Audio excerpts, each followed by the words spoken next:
Hello, Holistic. We'll be talking today about palliative care for organ transplantation. These are the objectives and challenges. Alexis Carrel, 1912 Nobel Prize for his work on organ transplantation. This is a reconstruction of Dr. Bernard's first human heart transplantation in December 1967 in Cape Town, South Africa. Some timeline of organ and tissue donation in the United States of America. Starting from 1949, first tissue bank created, till 2019, where we have the Advancing American Kidney Healthcare Health Executive Order signed. Cost is horrendous. For heart transplantation, almost like 1.5 million. Lung, a little bit less. Liver, 800,000. Bone marrow, also the same. Cornea, 30,000. Intestine, 1 million. Kidney, 415,000. And pancreas, 347.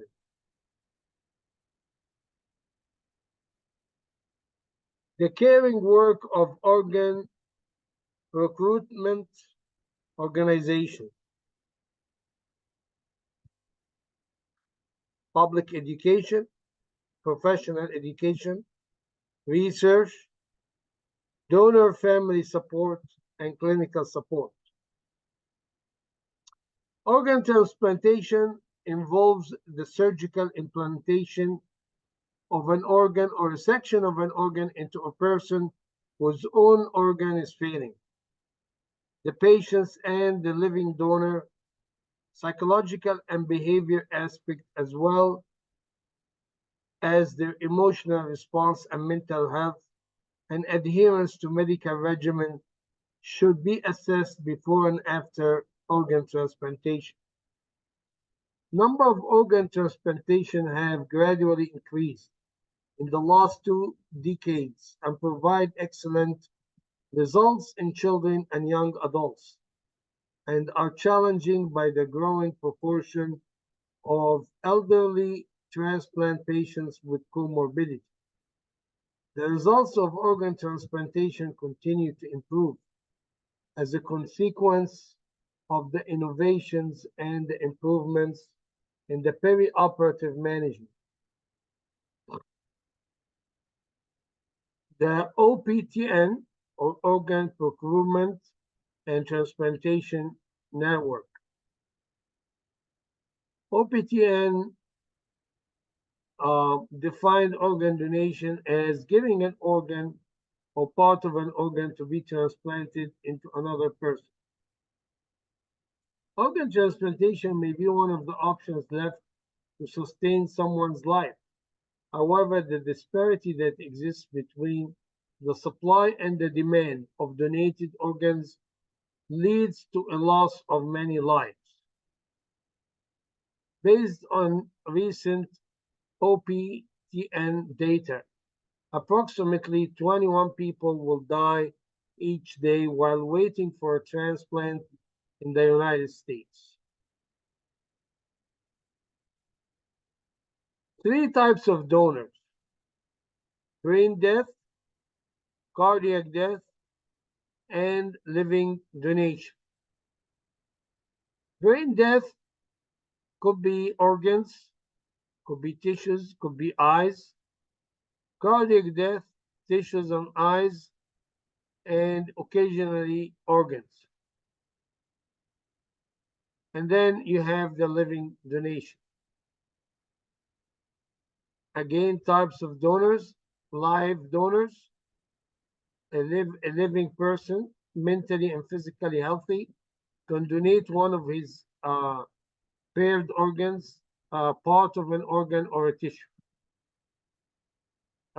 Example, kidneys, one of the lungs, part of the small intestine, skin, bone marrow, and one of the testes, and one of the ovaries. Live donors can either be related or unrelated. Unrelated donors, according to the TOHO Act, the unrelated donor should be known to the recipient and have some obligation to him. It has to be established that there is no monetary transaction between them. But in many other countries, even a stranger can donate one of his organs to a needy person on altruistic grounds. Spousal donation. A spouse can donate an organ to the partner. It has to be recorded that the couple is legally married. Paired exchange. When a living donor is not compatible with the related recipient, but may be compatible for another recipient, that second recipient related donor is compatible with the first recipient, then permission can be granted for transplantation. The surgery for all four donors and recipients are conducted simultaneously, and anonymity is kept until after the transplant. Deceased organs, deceased donors. Organs are harvested from brain dead person whose respiration and circulation are maintained artificially. Brain dead has to be certified by a team of doctors nominated by government in every organ retrieval center.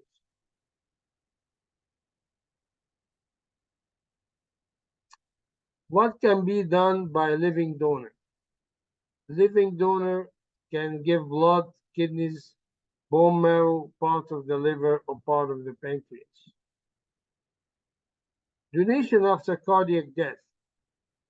The shortage of available organs can be reduced if people choose to donate their organs after they die.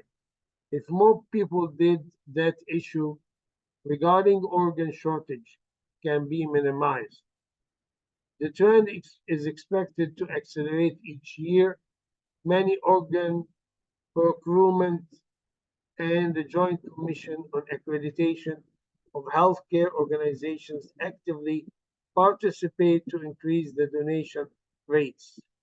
Most recently, the OPOs are considering compensating families for expenses associated with donation projects, travel, hotel, etc.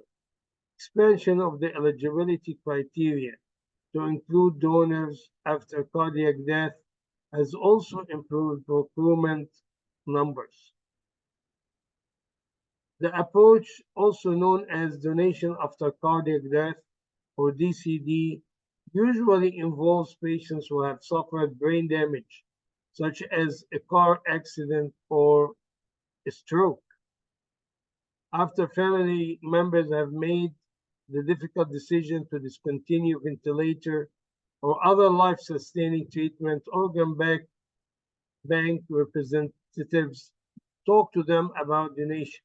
Sometimes the donor is suffering from an incurable disease, also end up with the decision of organ donation. This is just to give you an example of, how we can increase the options for patients for transplantation through the DCD program. For donation after cardiac death to occur, all medical treatments are futile and long-term prognosis poor. Family and physician elect to withdraw support. Referral is made to OPO. Withdrawal of ventilated support in the OR versus ICU. Cardiac death occurs, surgery begins 5 minutes after the cessation of cardiac function and deceleration of patient's position, rapid recovery with organs procured on block 1 to 2 hours after surgery. Lungs, liver, kidneys, and pancreas can be recovered. Palliative care consultation in DCD. Palliative care consultation has been demonstrated to be useful in many situations in which expert symptom management, communication around sensitive issues, and family support may serve to enhance or improve care. The process of organ donation is an example of this concept, specifically the process of donation after cardiac death. DCD allows patients with severe irreversible brain injuries that do not meet standard criteria for brain death to donate organs when death is declared by cardiopulmonary criteria. The DCD method of donation has been deemed an ethically appropriate means of organ donation and is supported by the organ procurement and the medical communities, as well as the public. Palliative care team can make a significant contribution to the care of the patient and family in the organ donation process. Palliative care team can provide expert end-of-life care, including comprehensive medical management and family support. Palliative care skills and principles applicable to the DCD process include communication, coordination of care, and skillful ventilator withdrawal. If death occurs within 90 minutes of withdrawal life support, organs may be successfully recovered for transplantation. If the patient survives longer than 90 minutes, his or her care continues to be provided by the palliative care team. So we have a window of 90 minutes. Okay, if the death occurs within 90 minutes, you can recover the organs. Palliative care can contribute to the standardizing quality of end-of-life care practices in the DCD process and provide education for involved personnel. Further experience, research, and national discussions will be helpful in refining these practices. Types of organ donation. We have three types. We have autograft, which is transplanting a person's tissue from one side and use it in another side of his body. Allograft, which is transplanting of an organ between two genetically non-identical individuals. And isograft, which is basically transplanting of organ/tissue from a donor to genetically identical recipient, which is called isograft. Xenograft, transplantation of organ tissues from one species to another species. Split transplant, an organ like liver retrieved from a deceased donor can be divided into two recipients, usually an adult and a child. And then domino transplant, when the lungs needs to be transplanted surgically, it's easier to replace them along with the heart. If the recipient's original heart is healthy, it can be transplanted into another recipient in the need of one.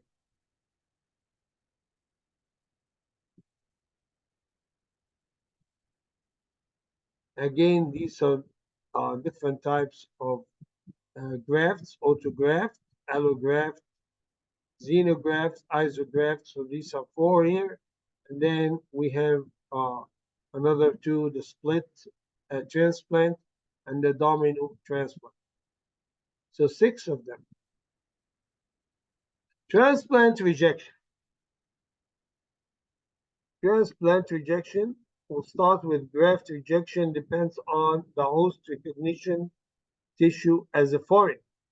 The antigens responsible for such rejection are those of the major histocompatibility antigen HLA system. Rejection is a complex process in which both cell-mediated immunity and circulating antibodies play a role. These are different types of rejection. We have hyperacute, acute, chronic, and then lastly we have graft versus host. Um, you need to know that the type of hypersensitivity involved with each rejection. As far as the hyperacute, it's type 2. For the acute, it's type 4. Chronic is 3 and 4. And then graft versus host is type 4. Hyperacute rejection, performed antibodies, complement activation, neutrophil margination, inflammation, and thrombosis formation. Acute, T-cell, macrophage, and antibody-mediated, myocyte and endothelial damage, and lastly, inflammation. Chronic rejection, macrophage, T-cell mediated, concentric medial hyperplasia, and then rejection.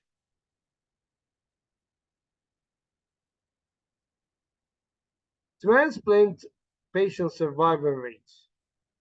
Heart, first year is 90%, liver 90, uh, kidneys 97, and lungs are 85.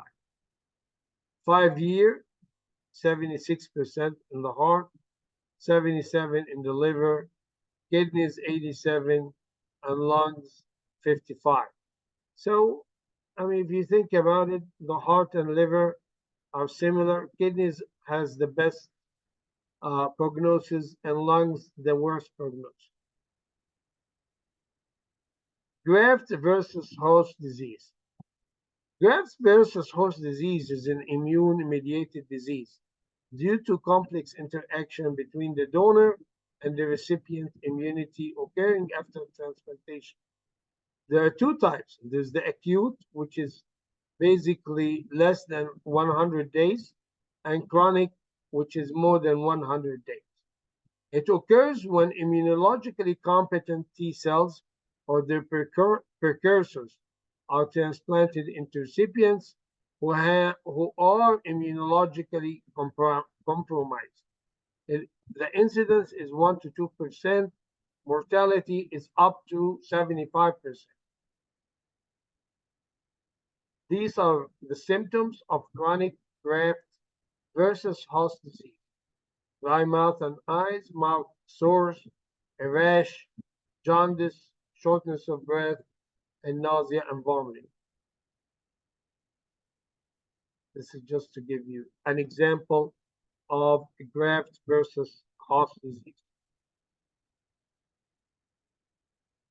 Determination of brain death, an important topic. In 1980, the Uniform Determination of Death Act, UDDA, was created, which stated that an individual who has sustained either irreversible cessation of circulatory and respiratory function or irreversible cessation of all functions of the entire brain, including the brainstem, is dead. A determination of death must be made with accepted medical standards. The UDDA did not define accepted medical standards, and so the American Academy of Neurology published guidelines in 1995 and was updated in 2010. Despite these national guidelines, there's still considerable variability in local institutional guidelines. Determining death by neurologic criteria involves two steps. Step 1, to rule out reversible causes. of unconsciousness, such as sedation, neuromuscular blocking agents, hypothermia, and so forth. Step 2, to rule out the presence of cortical activity and brainstem reflexes using clinical exams and tests. The exact tests done may vary by institution, and one should check with their own institution policies. Brain death exams are typically completed by neurologists, neurosurgeons, critical care physicians.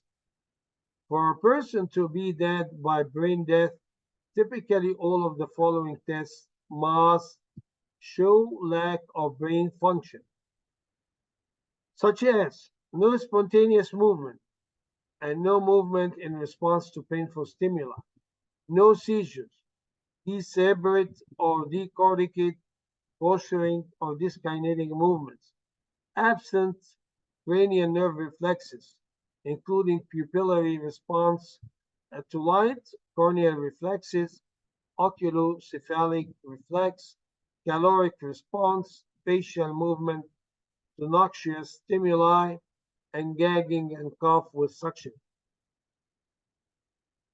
Determining brain death has two important tests here. One of them is called the caloric testing, and the other one is called the absence of central respiratory drive. With caloric testing, uh, basically, the head is elevated, and then you inject ice water in the ear canal, and you observe the movement of the eyes. While with the absence of respiratory drive, or what we call apnea test, we see if the rise of CO2 provides a stimulus to breathe or not. If the patient is ventilated with 100% oxygen for 20 to 20 minutes and a baseline blood gas is observed, the ventilator is then disconnected while 100% oxygen is delivered. Oxygen saturation is continuously assessed. A follow ABG is done after 5 to 10 minutes. If the PaCO2 rises past 60 millimeter mercury and no breathing efforts are observed, the respiratory center is not functioning. This is an example of the caloric testing, and this is the example of the apnea testing. Adjunctive or confirmatory testing are things like EEG. Okay, it has to be isoelectric. Transcranial Doppler is useful in measuring the intracranial arteries flow, either absence of diastolic flow or small systolic peaks, is considered brain death. Somatosensory evoked potential, intracranial pressure, and tests for cerebral blood flow, such as cranial radionuclide angiography and conventional contrast angiography. EEG and brain death, you can see here, cerebral death, flat line, transcranial Doppler. Again, this is an important way to check on the blood flow. Depends on the ability to obtain a reliable signal. It's operator and patient dependent. 10 to 20% of patients will not have an adequate bone window for ultrasound transmission.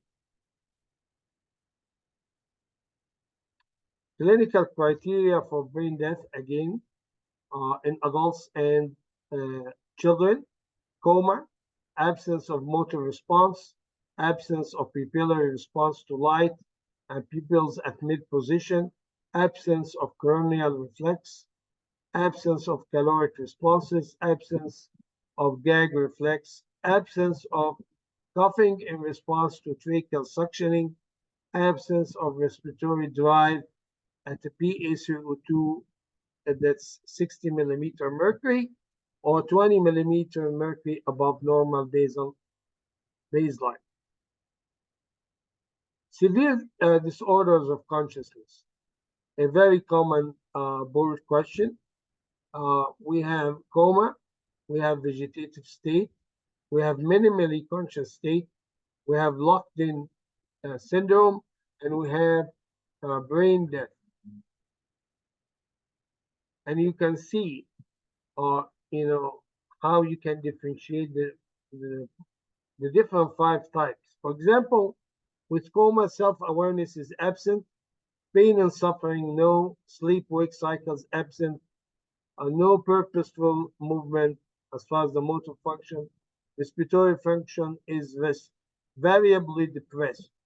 The vegetative state, self-awareness is absent, sleep-wake cycle is intact, near purposeful movement, and respiratory function is normal. With minimally conscious state, self-awareness is very limited. You might get some,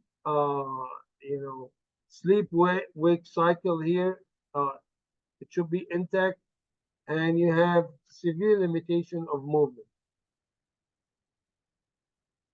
Locked-in syndrome, the self-awareness is present. Patient could be quadriplegic but has some eye movement. Brain death, self-awareness is absent, pain and suffering no, sleep-wake cycle absent, motor function none, and respiratory function is absent. Again, this is another just an algorithm here. If you have an acute brain injury, this might lead to coma. And with coma, you either recover or you develop vegetative state, minimally conscious state, or you can develop locked-in syndrome. Okay, here vegetative state could be permanent vegetative state or minimally conscious state. Then you have here permanent minimally conscious. Again, to give you a difference between the different types, the coma, vegetative state, minimally conscious state, and locked-in syndrome. Persistent vegetative state, again, intermittent wakefulness, sleep-wake cycles, no awareness of self or environment. Minimally conscious state, simple command following. Recognizable verb.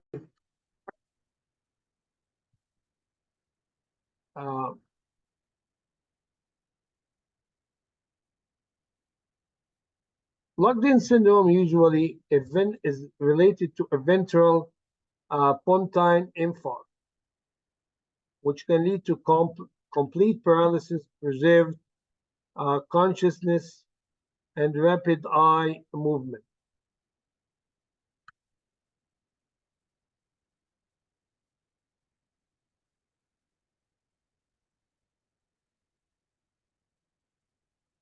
Practical tips in organ donation. One person can donate up to 8 life-saving organs. 1 heart, 2 lungs, liver, pancreas, 2 kidneys, and intestine. Differences between brain death and cardiac death donors. This is a very important topic here. With brain death donors, the heart keeps beating. With cardiac death donors, blood circulation cannot be maintained without medications alone. Blood pressure can be maintained with medication. Donor requires cardiac massage with CPR along with ventilator to retain organ viability. Donor is already on a ventilator. Organs deteriorate fast and cannot be used after 30 to 60 minutes. Organs can be kept as viable as circulation is intact Organs has to be removed urgently unless done in a controlled situation, wherein elective withdrawal life support measures is done. Who is eligible? Organ donation relies on a dead donor rule, which states that vital organs should only be taken from the deceased, with the exception of living donors, uh, such as pancreas, single kidney, or partial liver or partial bowel. To avoid mistakes in identification, federal legislation requires that healthcare professionals notify OPOs of all impending death. It is important that this happen early and prior to medical decision that might result in not being able to use the organs. Who should talk to the family? Federal law mandates that only clinicians who completed certified training approach the family about organ donation. Physicians approaching families independently are associated with the lowest rate of consent. Hence, it is best practice for OPO staff to approach families together with the healthcare team. There are some data that the requester race or ethnicity congruence is important to donor families. When should the issue of organ donation be discussed? Well, temporal separation, decoupling between the notification of death, either brain death or cardiovascular death, and the request for donation is supported by the literature. Actual timing as well as perceived timing from the decision maker perspective is important. Ample time should be allowed for both the discussion and deliberation in the decision making process if possible. Discussions should be held in private and in person. What is the role of organ donation cards? Organ donation cards, example, back of the driver license, are legally binding. Thus, if the patient filled out an organ donation card, the family should not be asked about donation, but told that their loved one wanted to donate.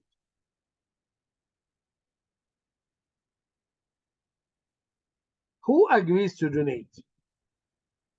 Most important determinant in consent is the family's knowledge regarding the patient's pre-morbid views about donation.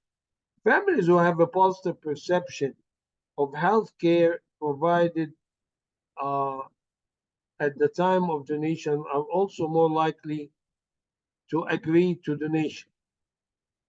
Minority populations are less likely to donate, though the regional variation does exist. Age, socioeconomic status, and education also seem correlated with the consent rates. Most religious groups support the act of donation. What communication process correlate with donation? Three things seem important. Discussion of specifics and logistics, provide the donor family adequate time with OPO staff, social support for the grieving family from chaplaincy and social workers.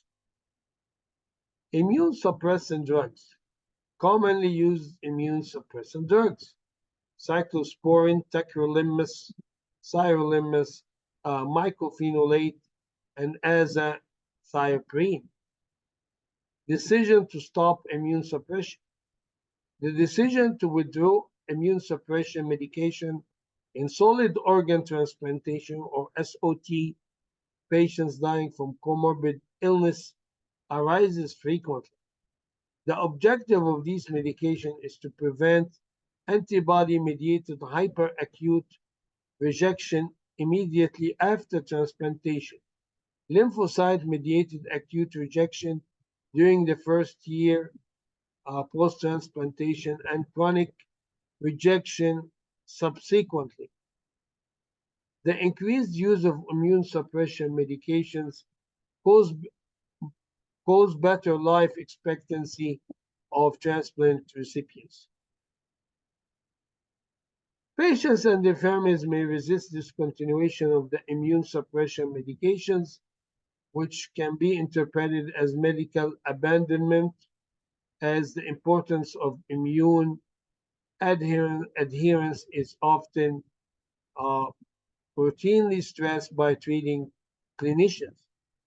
Several factors may make these medications prohibitive for many patients receiving hospital care, such as high cost, side effects, increased risk for cancer and infections, requirement of close lab monitoring and availability, usually in oral formulations. The decision to stop immune suppression in SOT recipients does not automatically lead to imminent death and suffering. Stopping these medications might lead actually to acute rejection within days or weeks of roughly one quarter to one half of the patients. For many of these patients, the signs of symptoms of acute rejection closely resemble the dying process and include delirium, pain, fever, and malaise. Consequently, clinicians may decide to discontinue immune suppression and palliate symptoms as they arise. If so, instead of completely stopping all immune suppression, or rotation to high-dose corticosteroids should be considered when significant symptomatology is anticipated. One to prevent acute rejection. Subsequent corticosteroid tapering could be considered on a case-by-case basis. For patients with prognosis as short as hours to days, stopping all immune suppression is reasonable, as it is unlikely that acute rejection will hinder the dying process. For patients with anticipated survival of several weeks to months, continuation of previous immune suppression or rotation to corticosteroids should be considered to prevent acute rejection. Key learning points for palliative care and organ transplantation. First, the organ donation decision is a complex one, based strongly on personal beliefs. There are some factors such as religious and cultural beliefs that are seemingly intractable. Donor motives likely contribute to the decision to donate is not uniform and is influenced by multiple factors. Majority of the donors were relationship-oriented donors whose major motives were desires to relieve the suffering and save the life of their loving one. Organ transplantation involves the surgical implantation of an organ or a section of an organ into a person whose own organ is failing. There are two ways of organ donation: donation after brain death and donation after cardiac death. Palliative care can contribute to standardizing quality end life care practices. Thank you so much.